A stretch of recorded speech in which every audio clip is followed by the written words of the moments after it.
Assalamualaikum warahmatullahi wabarakatuh.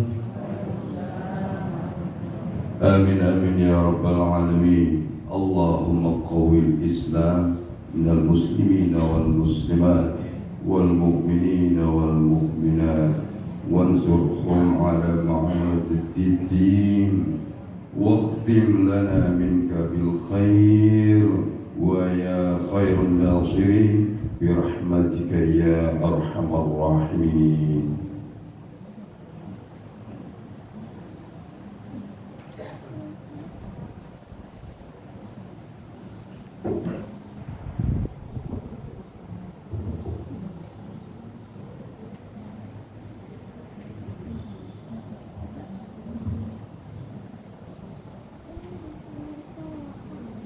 Allahu Akbar, Allahu Akbar, Allahu Akbar, Allahu Akbar, Allahu Akbar, Allahu Akbar, Allahu Akbar, Allahu Akbar, Allahu Akbar, walillahil hamd.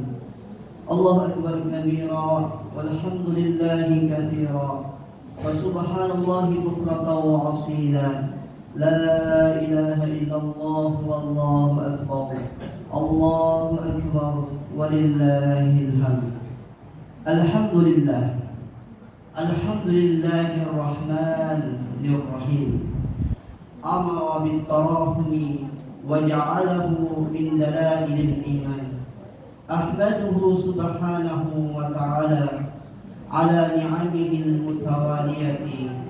وأشهد أن لا إله إلا الله وحده لا شريك له وأشهد أن سيدنا ونبينا محمدا عبده ورسوله الرحمة المهداة والنعمات المسداة وهدي الإنسانية إلى الطريق القويم. اللهم فصل وسلم وبارك على سيدنا محمد وعلى آله وصحبه أجمعين. أما بعد فيا عباد الله أوصيكم وإياي بتقوى الله فقد فاز المتقون. فقد قال الله تعالى في القرآن الكريم: أعوذ بالله من الشيطان الرجيم. بسم الله الرحمن الرحيم. يا أيها الذين آمنوا اتقوا الله حق تقاته ولا تموتن إلا وأنتم مسلمون. Kaum muslimin sidang salat Aidil Adha rahimakumullah. Marilah pada kesempatan yang mulia ini kita tundukkan hati dan jiwa kita seraya mengucapkan rasa syukur kita kepada Allah Subhanahu wa taala, sehingga setiap nikmat-nikmat yang telah Allah berikan kepada kita, baik nikmat hidayah, taufik, inayah, maunahnya Allah Subhanahu wa ta'ala, kita masih diberikan kesempatan untuk hadir hormat melaksanakan sunnatul Rasulullah Muhammad sallallahu alaihi wasallam, yaitu salat Aidil Adha secara berjamaah. Mudah-mudahan seluruh amal ibadah kita senantiasa diterima oleh Allah Subhanahu wa ta'ala, dan segala amal keburukan kita, kesalahan kita, khilafan kita, mudah-mudahan senantiasa diampuni oleh Allah Subhanahu wa ta'ala. Amin ya rabbal alamin.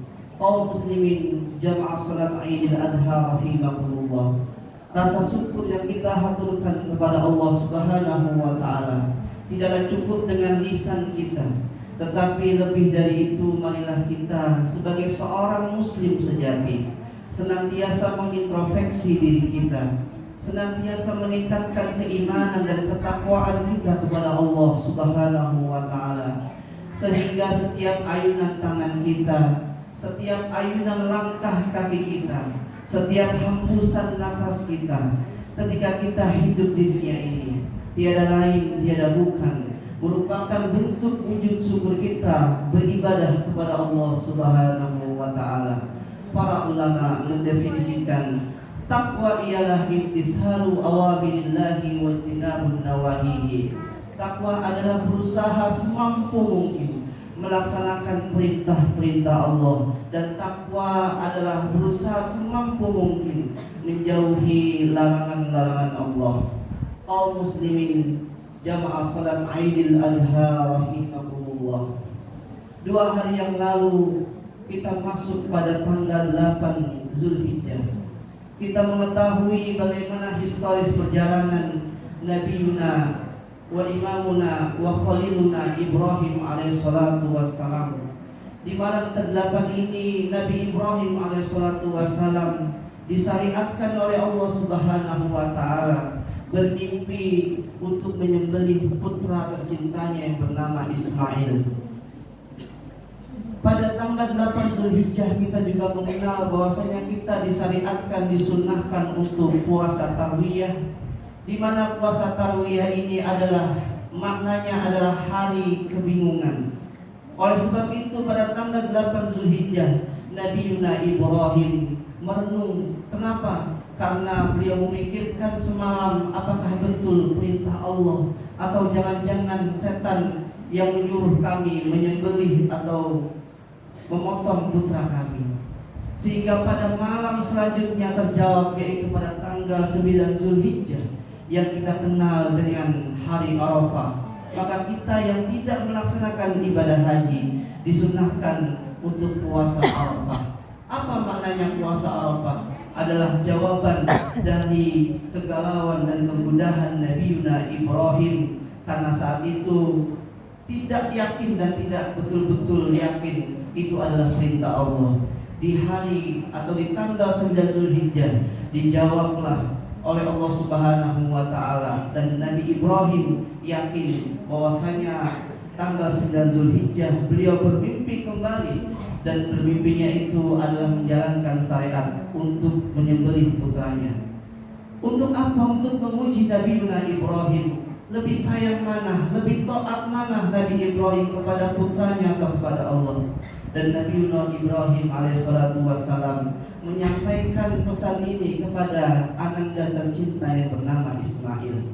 Ini bukti bahwasanya ada paling tidak beberapa fase kita mendidik anak hidup di dunia ini. Adalah fase dari usia 0 tahun sampai 13 tahun. Itu adalah fase kita mendidik anak dengan cara bermain. Biarkan anak-anak kita bermain sebebas apapun. Kita hanya mengawasi dan membatasi permainan-permainan yang berbahaya. Kenapa? Karena pada masa 0 tahun sampai 13 tahun itu adalah fase-fase bermainnya anak kita. Sehingga banyak sekolah-sekolah yang kerjaannya bermain, seperti TK, playgroup, sampai SD sekalipun ada bermain. Mereka mendidik dan menyampaikan ilmu lewat metode bermain. Masuk ke fase kedua, yaitu di usia 13 tahun sampai 21 tahun. Ini menunjukkan Quran sangat luar biasa mendidik anak. Di usia 13 sampai 21 tahun kita dididik oleh Quran untuk menyampaikan pesan kepada anak kita melalui dialog.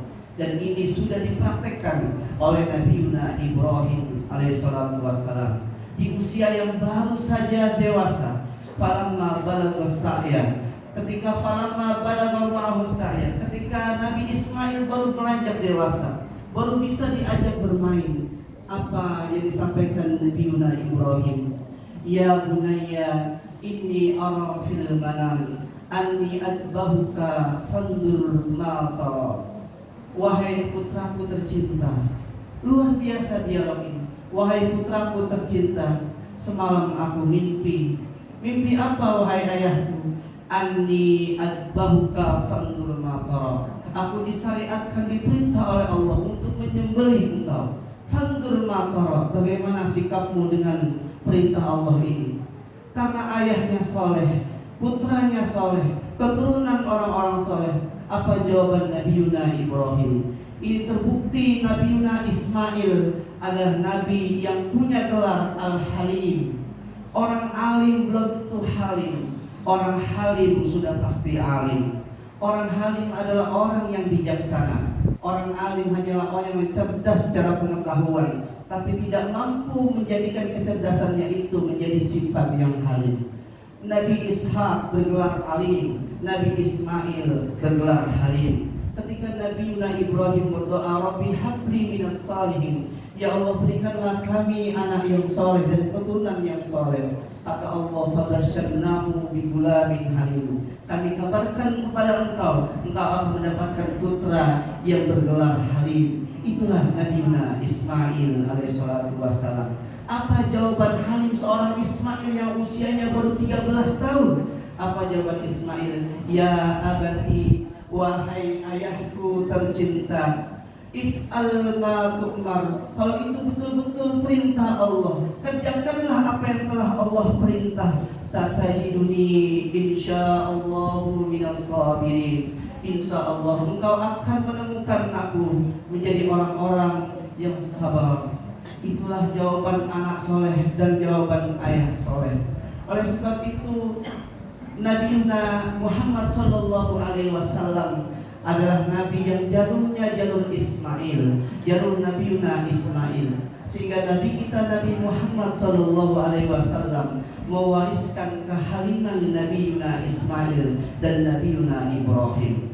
Kita bisa ambil petik pelajaran bahwasanya ketika kita mendidik seorang anak yang baru dan masuki usia 13 tahun, paling tidak kira-kira anak SMP, itu cara mendidiknya dengan dialog, dia diajak ngobrol. Nak, bagaimana kegiatanmu hari ini?